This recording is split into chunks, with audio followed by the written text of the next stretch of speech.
Shalom kekasih Tuhan, selamat pagi.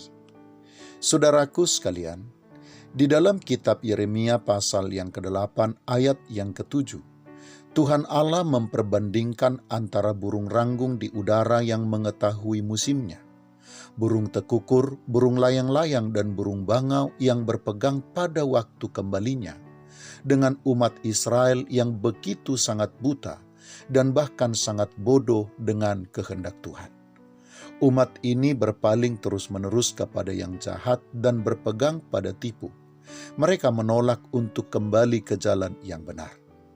Dan hal itu diakibatkan oleh sikap mereka sebagaimana disebutkan di dalam ayat yang ke-6, yaitu karena mereka tidak pernah berkata jujur dan tidak pernah menyesal dengan kejahatan yang telah mereka lakukan. Dan itulah yang mengakibatkan bangsa itu tidak bisa lagi kembali ke jalan yang benar dan menjauh dari hukuman Allah. Kekasih Tuhan, jika kita masih menangis di hadapan Tuhan karena ketidakbenaran dan pelanggaran yang kita lakukan, hal itu menunjukkan bahwa kita masih berada di dalam anugerah dan belas kasihan Tuhan. Anugerah Tuhan masih ada dan belum meninggalkan kita, meskipun pelanggaran dan ketidakbenaran yang kita lakukan begitu sangat besar.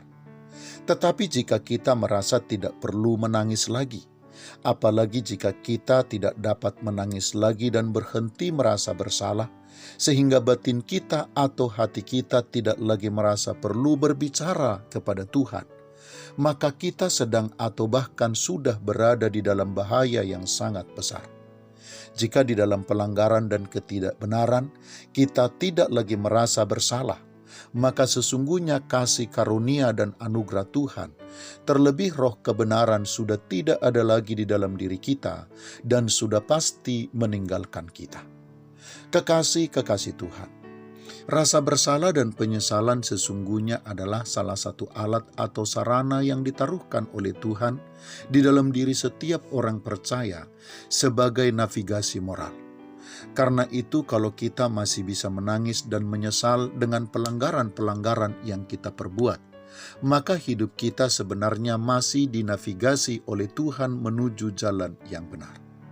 Namun demikian, tentu kekasih Tuhan, Tuhan bukan hanya menuntut dan menginginkan kita menangis dan menyesal atas segala dosa, pelanggaran, dan ketidakbenaran kita, tetapi Tuhan terutama menuntut kita untuk sungguh-sungguh bertobat dan berubah. Selamat pagi, Tuhan Yesus memberkati. Shalom.